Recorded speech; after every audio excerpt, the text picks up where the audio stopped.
Assalamualaikum warahmatullahi wabarakatuh. Selamat malam para pejuang PPG di tanah air. Berjumpa kembali dengan soal pretest PPG mata pelajaran sejarah untuk SMA serta dengan pembahasan bagian 2 tahun 2022. Langsung saja kita simak videonya secara bersama-sama.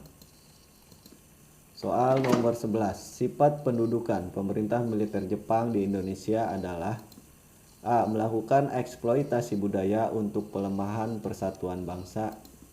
B. Penetrasi politik diskriminatif dengan strategi divide et impera. C. Melakukan tekanan kultural pada masyarakat perkotaan. D. Mobilisasi tenaga kerja untuk keberlangsungan pabrik di perkebunan. Dan E. Strategi ekonomi berbasis eksploitasi sumber daya alam. Pembahasannya adalah: pemerintah militer Jepang menghapus pendidikan yang diskriminatif peninggalan Belanda dan penetapan bahasa Indonesia sebagai bahasa pengantar utama di sekolah. Sementara kebijakan politik berusaha memanfaatkan kerjasama dengan para tokoh bangsa sekalipun untuk mendukung mempertahankan kemenangan perang Asia Timur Raya. Sebagaimana tindakannya menutup perkebunan-perkebunan karena dianggap tidak mendukung peperangan kecuali perkebunan karet. Politik penyerahan padi yang represif dan mobilisasi tenaga kerja Romusa menjadi ciri khas perekonomian saat pendudukan Jepang. Oleh karena itu jawaban E yang paling tepat. Jadi untuk nomor 11, sifat pendudukan pemerintah militer Jepang di Indonesia adalah strategi ekonomi berbasis eksploitasi sumber daya alam. Soal nomor 12. Perhatikan dengan seksama fakta-fakta peristiwa tersebut. 1. Pembentukan PPKI sebagai pelaksana keputusan pemerintah Kemaharajaan Jepang untuk memberikan kemerdekaan kepada bangsa Indonesia. 2. Peresmian BPU PKI Dokuritsu Junbi Chosakai dengan mengambil tempat di gedung Chuosangi-in di Jakarta. 3. Penculikan Soekarno-Hatta oleh para pemuda ke Rengas Dengklok, Karawang karena perbedaan sikap terkait proklamasi di Jakarta. 4. Di Jakarta telah terjadi kesepakatan antara golongan tua dengan golongan muda terkait proklamasi di Jakarta. Kronologi peristiwa yang benar terkait proses lahirnya proklamasi kemerdekaan di Indonesia ditunjukkan pada pilihan berikut. A. 1, 2, 3, dan 4. B. 2, 1, 3, dan 4. C. 3, 1, 2, dan 4. D. 4, 1, 2, dan 4. Bahasannya adalah BPU PKI dibentuk lebih dahulu daripada PPKI, sedangkan kesepakatan diperoleh setelah penculikan Soekarno-Hatta dapat diatasi terlebih dahulu. Jadi untuk nomor 12 adalah kronologi peristiwa yang benar terkait proses lahirnya proklamasi kemerdekaan Indonesia ditunjukkan pada pilihan B, yaitu peresmian BPU PKI atau Dokuritsu Junbi Chosakai dengan mengambil tempat di gedung Chusangi-in di Jakarta. Kemudian pembentukan PPKI sebagai pelaksana keputusan pemerintah Kemaharajaan Jepang untuk memberikan kemerdekaan kepada bangsa Indonesia. Selanjutnya penculikan Soekarno-Hatta oleh para pemuda ke Rengas Dengklok, Karawang karena perbedaan sikap terkait proklamasi di Jakarta. Dan yang terakhir, di Jakarta telah terjadi kesepakatan antara golongan tua dengan golongan muda terkait proklamasi di Jakarta. Soal nomor 13. Makna proklamasi kemerdekaan adalah bebasnya bangsa Indonesia dari belenggu penjajahan dan bersyukur merdeka, menentukan nasib dan pilihan cara dalam upaya meningkatkan keadilan sosial dan kesejahteraan bagi seluruh bangsa Indonesia. Ungkapan tersebut lebih merupakan makna proklamasi kemerdekaan bangsa Indonesia dari perspektif A. Politik, B. Ekonomi, C. Budaya, D. Pendidikan, dan E. Religi.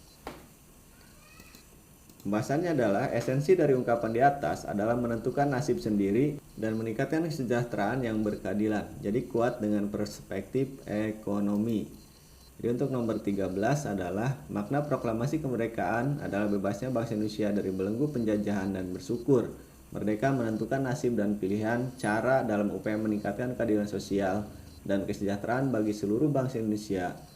Adalah ungkapan tersebut lebih merupakan makna proklamasi kemerdekaan bangsa Indonesia dari perspektif ekonomi. Soal nomor 14. Konferensi Meja Bundar adalah puncak perjuangan diplomasi bangsa Indonesia dalam mempertahankan kemerdekaan. Hasil yang diperoleh dari perundingan tersebut antara lain adalah: A. Pembentukan negara Indonesia Serikat di Belanda. B. Pengakuan kedaulatan negara Indonesia oleh Belanda. C. Pemberhentian agresi militer Belanda. D. Perlucutan senjata tentara Nika. Dan E. Pembubaran Republik Maluku Selatan.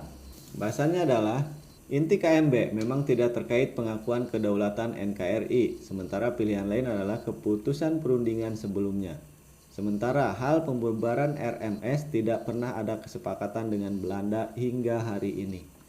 Jadi untuk nomor 14, konferensi meja bundar adalah puncak perjuangan diplomasi bangsa Indonesia dalam mempertahankan kemerdekaan.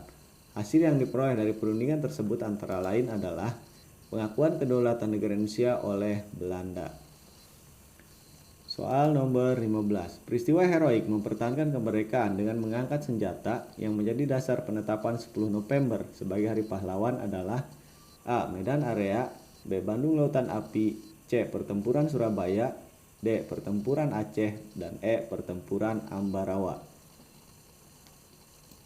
Bahasannya adalah pertempuran Surabaya dengan tokoh heroik religius yaitu Bung Tomo. Jadi untuk soal nomor 15, peristiwa heroik mempertahankan kemerdekaan dengan mengangkat senjata yang menjadi dasar penetapan 10 November sebagai Hari Pahlawan adalah pertempuran Surabaya.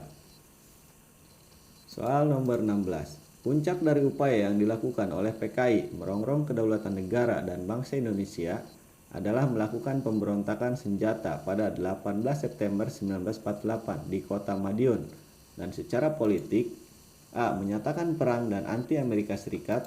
B. Memproklamirkan Republik Soviet Indonesia. C. Menolak hasil konferensi meja bundar. D. Membunuh pihak-pihak yang anti komunis. Dan E. Menyatakan kerjasama dalam komunis internasional.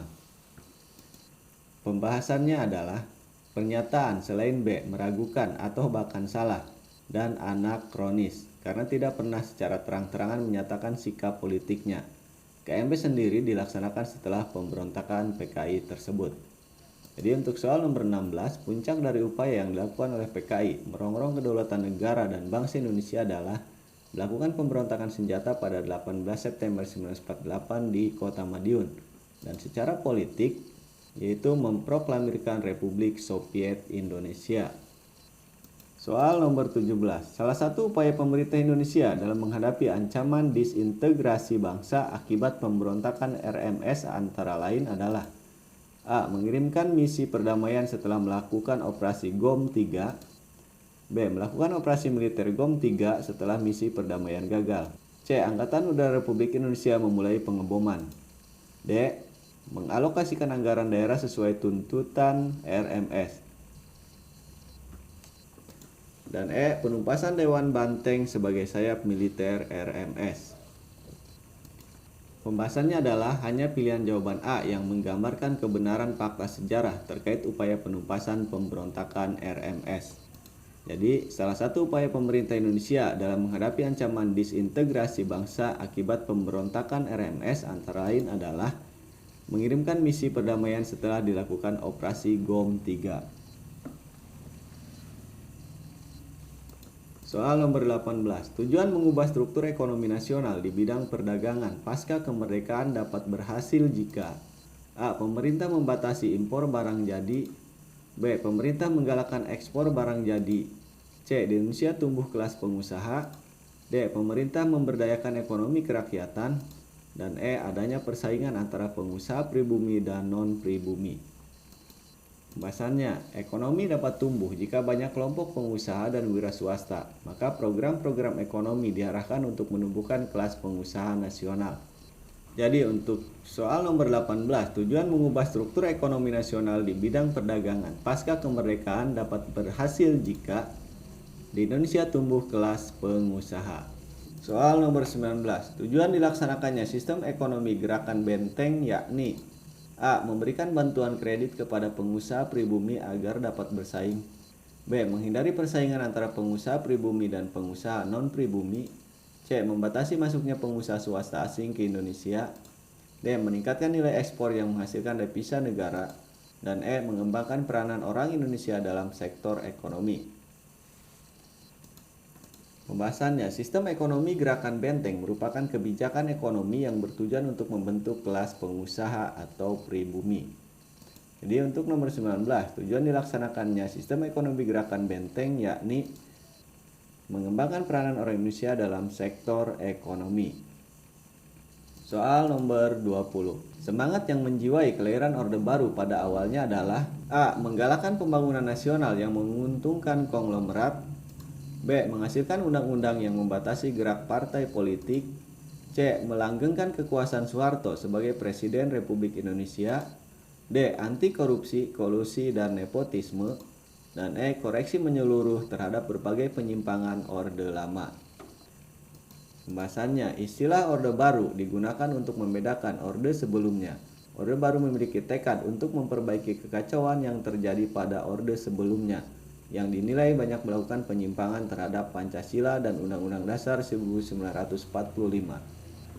Jadi untuk soal nomor 20, semangat yang menjiwai kelahiran Orde Baru pada awalnya adalah koreksi menyeluruh terhadap berbagai penyimpangan Orde Lama. Demikian soal-soal pretest yang dapat saya sampaikan, semoga bermanfaat. Jangan lupa like dan subscribe serta ketuk loncengnya biar kami bisa menampilkan video-video yang terbaru. Sampai jumpa di video berikutnya.